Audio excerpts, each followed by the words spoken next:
മൂന്നാർ ടൗണിലും പരിസര പ്രദേശങ്ങളിലും തെരുവുനായ ശല്യം രൂക്ഷം.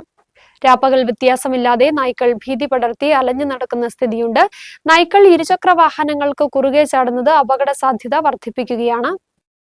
വിനോദസഞ്ചാരികളടക്കം ദിവസവും ആയിരക്കണക്കിന് ആളുകൾ വന്നുപോകുന്ന മൂന്നാർ ടൗണിലും പരിസര പ്രദേശങ്ങളിലും തെരുവ് നായ്ക്കളുടെ സാന്നിധ്യം വർദ്ധിക്കുകയാണ്. രാപ്പകൽ വ്യത്യാസമില്ലാതെ നായ്ക്കൾ വിലസാൻ തുടങ്ങിയതോടെ ആളുകളിൽ ഭീതിയും വർദ്ധിച്ചു. രാത്രികാലത്തും പുലർച്ചെയുമൊക്കെ നായ്ക്കൾ വല്ലാത്ത ഭീകരാന്തരീക്ഷം സൃഷ്ടിക്കുന്ന സ്ഥിതിയുമുണ്ട്. ഈ സമയങ്ങളിൽ കാൽനടയാത്രക്കാർ ഭയപ്പാടോടെയാണ് സഞ്ചരിക്കുന്നത്. നായകൾ ഇരുചക്ര വാഹനങ്ങൾക്ക് കുറുകെ ചാടുന്ന അപകട സാധ്യത ഉയർത്തുന്നുണ്ട്.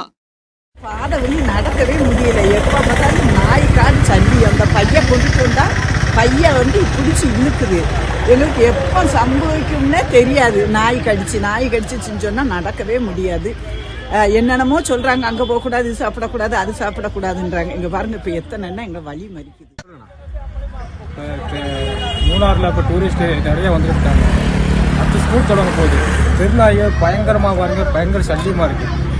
அப்போ நாங்களும் ஒத்தையில் போகும்போது நாய்களாக தான் நிறைய பார்க்குறாப்புல இருக்குது. அப்போ எந்த நேரம் என்ன சம்பவம் நடக்குன்னு தெரியாது. அதனால் இதுக்கு ஒரு சரியான நடவடிக்கை எடுக்கணும்.